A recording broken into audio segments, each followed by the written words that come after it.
Hi, I'm Kristina Marusic, a reporter for Environmental Health News. Last week, I attended the CleanMed conference in Pittsburgh, where around 650 doctors, nurses, and other healthcare workers gathered to strategize about ways to make their industry better for the planet and safer for human health. Ironically, the healthcare industry takes a significant toll on environmental health. Health damages from the U.S. healthcare sector's pollution, including greenhouse gases, carcinogenic emissions, and other toxic air pollutants, are estimated to cost Americans more than 400,000 years of full health, defined as years lived free of disease or disability.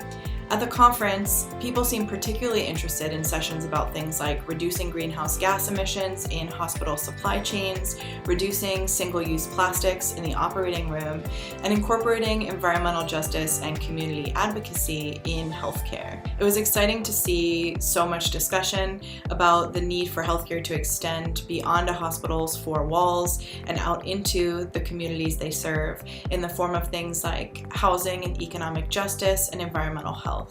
I didn't see any explicit discussions about the collective impact of the low doses of toxic chemicals we're all exposed to on a daily basis that increase our risk for disease and in particular increase our cancer risk. And I didn't see much discussion about the need to educate both clinicians and patients about these issues, but I did get the sense that people at this conference are generally aware about these issues. There was also lots of discussion about the harms caused by fossil fuels and the need to shift the economy away from them, but I didn't hear much about efforts to convince private hospitals to divest from fossil fuels.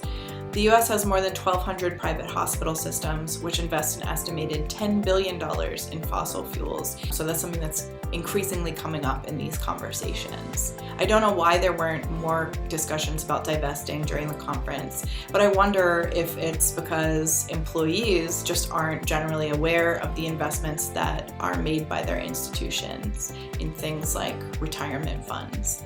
One of the most interesting parts of the conference for me was the environmental justice walking tour of Pittsburgh.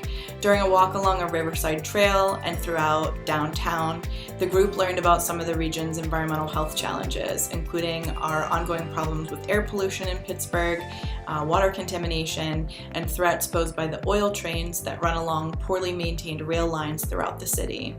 These issues aren't unique to Pittsburgh, and participants also heard from local environmental justice advocates about how healthcare workers can advocate around these issues locally and in their own communities when they go back home. In general, it seemed like people left the conference feeling energized and excited about taking the lessons they learned in Pittsburgh home to their own hospitals and communities.